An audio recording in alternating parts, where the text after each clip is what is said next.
So when we're fully rehabbing a proximal hamstring, kind of chronic tendinopathy, one of the kind of a reputation for being one of the tougher things out there. For one of the finishing touches, usually we don't start here, is a kind of call it like a hyper accentuated TRX deep lunge to put a big weight bearing eccentric onto the hamstring. So you have to kind of pull yourself out of it. Usually I use a TRX to start, or at least something to support, because it helps you give a little extra pull out of the bottom if the tendon's still a little sensitive, not quite ready for full weight bearing. And if your balance isn't that great, you'll tend to fall over. So just in the beginning, it's really helpful to start with just 4 fingers on the TRX handles, and we'll go down to 3, 2, 1, and then just down to 1 handle, and then full body weight if you can handle it. So with the way we're gonna do this, I'm gonna give you the left leg shot so you can see it a little bit better.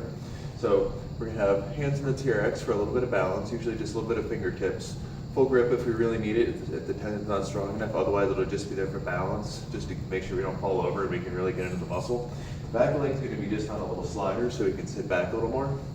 So what we're gonna do is we're gonna go down in our usual lunge, and we're gonna sit back a little bit, slide back a little bit more.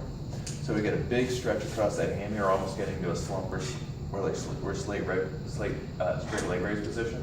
And we're gonna feel almost I almost wanna have you pull forwards first to initiate and drive through.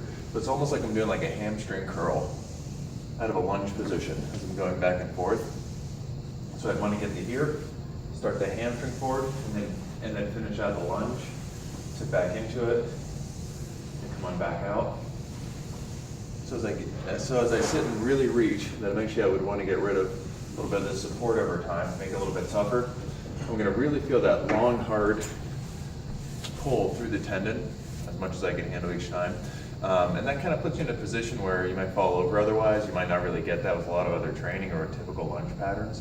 So when you get that full lengthening, but you have the weight bearing load with a little bit of a way to gauge up and down on it, it's been one of the more helpful ways to really dig into kind of that end range hamstring loading to really finish off the tendinopathy and kind of seal the deal if there's still some residual nagging pain after you've gotten back to some athletic activities.